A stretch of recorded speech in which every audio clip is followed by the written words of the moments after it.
Welcome back to the Poison Dart channel.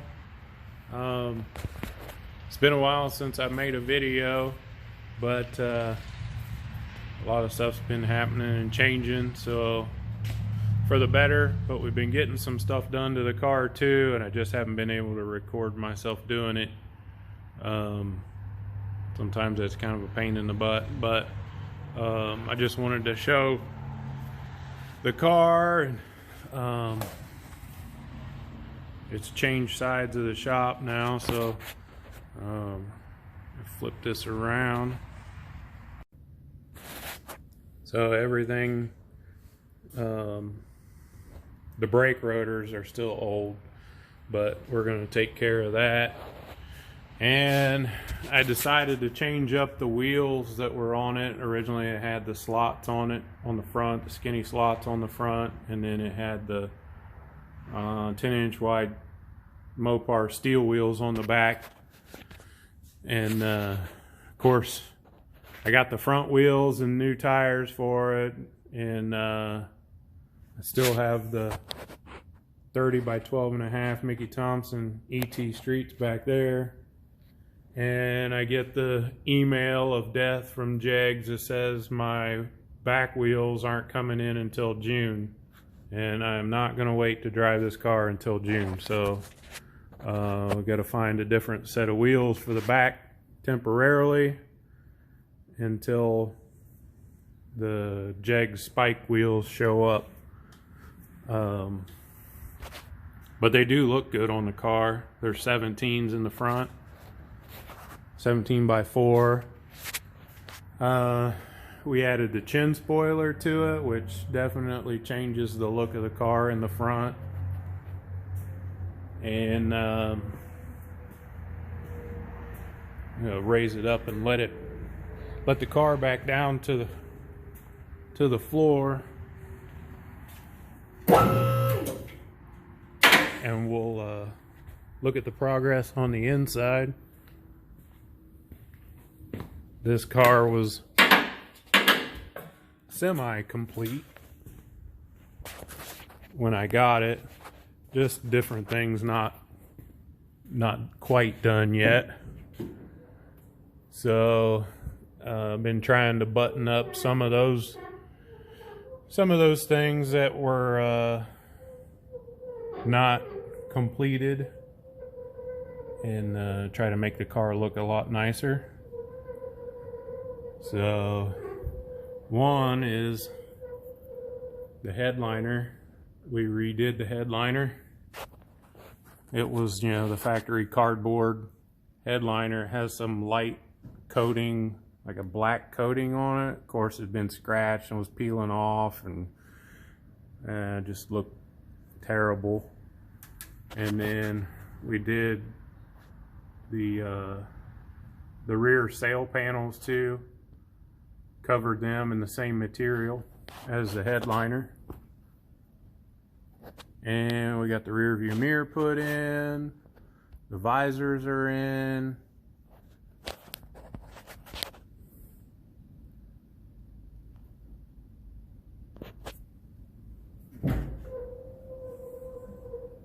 And the doors are all put together. Those turned out really nice. The glove box still isn't in it because it's missing the little catch for the glove box lock, of course. The kick panel is installed. The glass is back in it. Of course, the rear glass has to come back out because the clips for that rear trim piece were I don't know, they were taken off the car when it was painted or when the top was put on, and they were never put back on, and I missed it when we were putting the glass in. And so we're gonna have to take the back glass back out of it, put those clips in, and then put the glass back in. But that is what it is. But the driver's door, factory door panels are really good shape. It looks awesome. we still have to finish the back.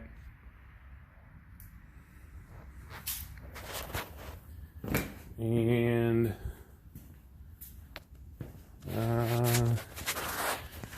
did some blocking off of these holes for the heater blower motor and the air conditioning lines and the heater core lines that went through the firewall that were just left open. I cut some sheet 040 aluminum and blocked those off, sealed them up and blocked it off.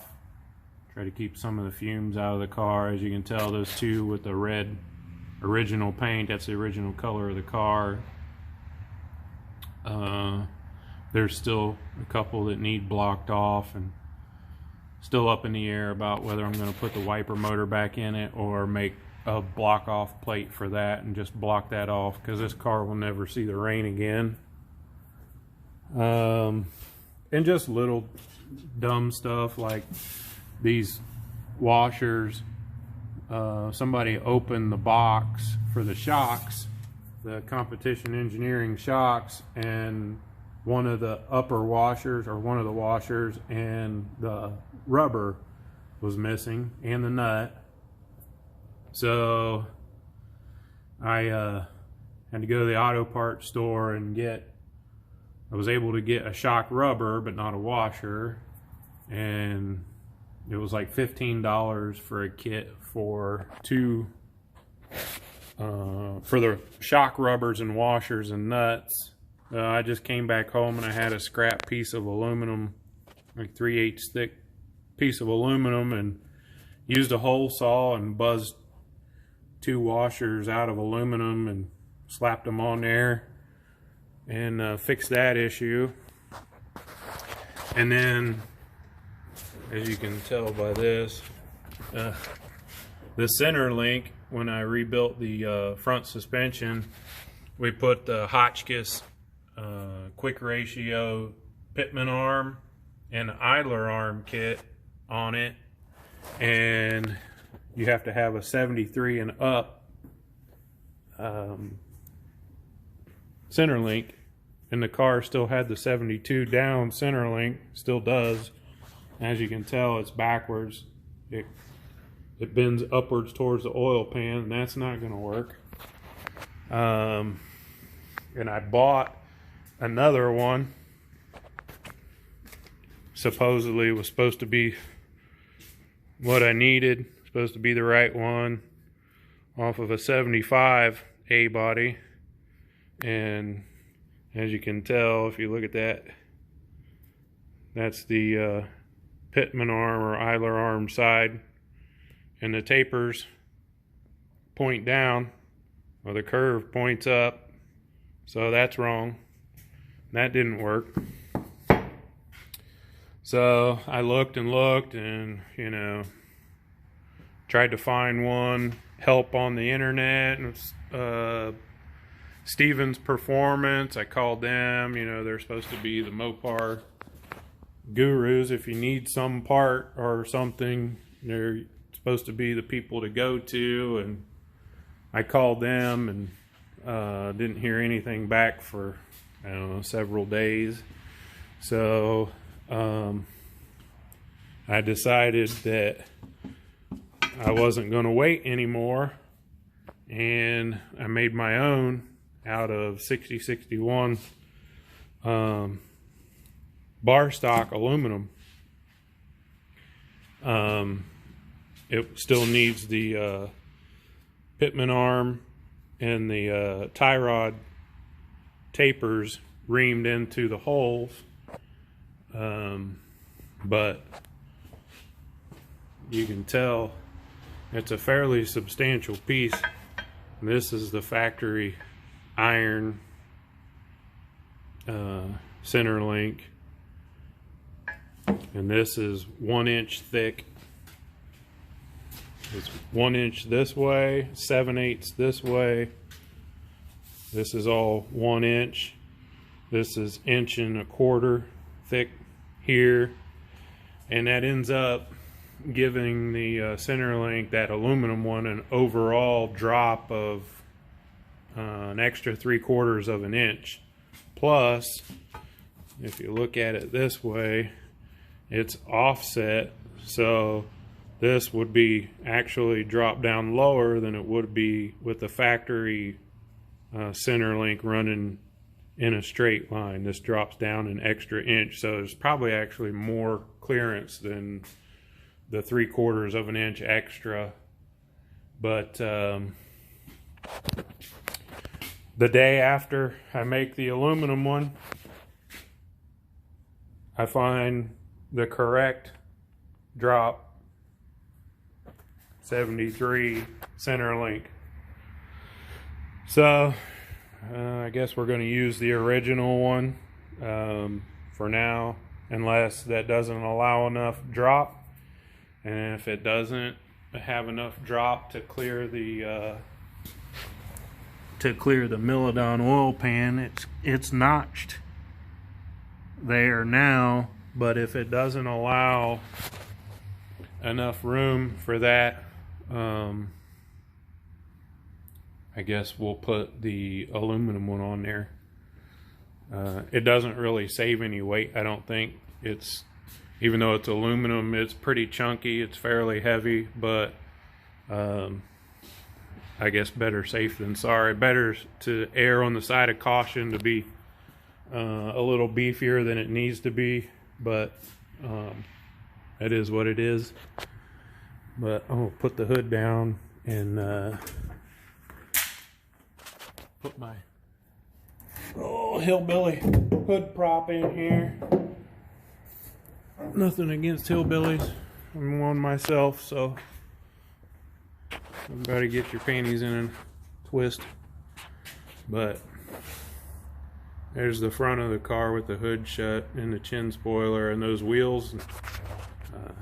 I think it'll make the car look really good, give it a more, I don't know, modern look instead of the old super stock style look, which I don't mind, but I just wanted to get a little bit more modern look.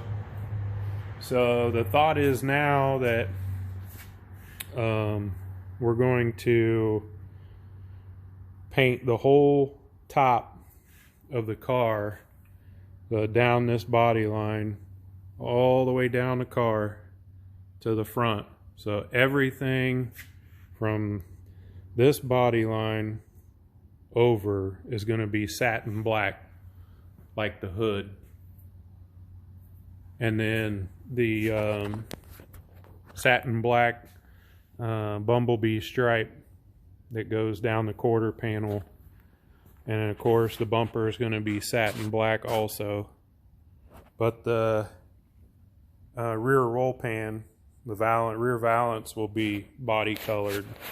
And then the corners will be body colored just here. I think that'll look really good with the black and machined finish on the wheels to give it that little bit more modern look. It looks a whole lot better with the glass and stuff in it as it is, and the interior trim, metal trim that holds the headliner and the rear sail panels in, just looks a lot cleaner. I have to polish out the stainless trim for the front glass still. And it's kind of twisted up a little bit, not terrible. It's definitely fixable, but it needs to be polished up before it goes on the car. But that may wait until the car gets the top side painted satin black and the corners done and all of that. It needs to be wet sanded bad, and even though it's very shiny, the clear it's got a lot of clear on it, so there's plenty to cut and polish. But it's got some little imperfections in the clear, which that'll sand out. It's got some sags here and there, that'll sand out. So that's the progress on the Dart. The motor's still over there. The 904, I talked to the Mopar transmission guru, Mr. Rick Allison, about a small block, about building a small block 904, this one, and possibly spraying nitrous on this thing, and he advised against that without changing input and output shafts. And his best advice was to not go that route and just get a 727. And so I got this one the other day from the same guy that sold me the center link. Actually, I went to buy the transmission, and he had three 73 through 6 A bodies right there at his shop, and I asked him about the center link, and he just happened to have one on the shelf, and he was gracious enough to sell it to me. He didn't have to, but he's a real good guy, and he gave me a good price on the core for this 727, which the small blocks are harder to find, seems like, than the big block ones. So I just cleaned it up a little bit and used some royal purple cleaner and wire brush and just a garden hose, and rinsed it all off. I know the dipstick's not in it, and there's probably water in the pan, but it's coming off anyway. But so now that we have the 727, we can marry the small block to it and put it in the car, and that will allow me to get a drive shaft length and get that going. And while I'm waiting for a drive shaft to get done, or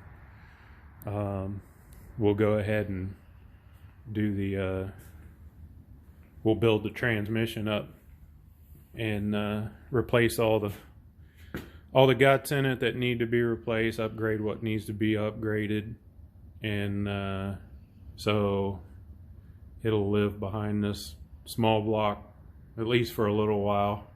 It's not going to get driven a whole hell of a lot, but now that work's only 5 minutes away, I'll be able to drive it to work more often, that's for sure, instead of an hour each way. So that's a big plus. And the gas station that's a minute away from work has E85 at the pump, which that's what this is going to run on, so it's going to be very convenient. It's going to be awesome once it's all together and drivable. Like I was saying, the fuel cell was mounted in here. Of course, the cell is not, it's centered between the frame rails, but that spare tire well is not centered in the car, evidently. But doesn't really matter. You can still get to the filler, you can still get to the sending unit and the vent, and there's still room in the trunk to put stuff. It'd be nice to take this car on some drag and drive events, or you know, just to some places that are a little further away, and be able to take a chair or a cooler or anything like that and still be able to put it in the trunk and have some room. And the factory fuel filler, I'm gonna cut that off up there. We're not gonna use that to fill the cell.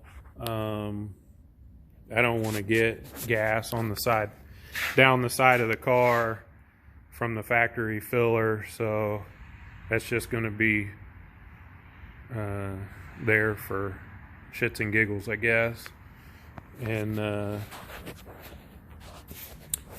the fuel pump was mounted here, and the filter, the pre-filter, was mounted here, which that's all going to get mounted under the car too, so it can get a little air in the summertime when it gets hot, even though the E85 should help keep the pump cool. And we're going to run a return style regulator on it, so it'll help keep the pump from getting hot and boiling the fuel and stuff in the carburetor, or the fuel injection, whichever. It'll just help to be able to make the car run just a little bit cooler. So, but that's the update for the Poison Dart. I apologize to the subscribers that have watched the videos and haven't had a new one to check out yet, but hopefully we'll get that remedied, and we'll be able to make more videos a little closer together now that I got a new job, and I'll have 2 extra hours not traveling to work to be able to work on the car and record and all that stuff. So I think that's it for now. We will catch you guys on the next video, hopefully with some back wheels or something for the back of the car, and the motor setting in it and measuring for a drive shaft, and we'll go from there. Thanks for watching, and we'll see you next time.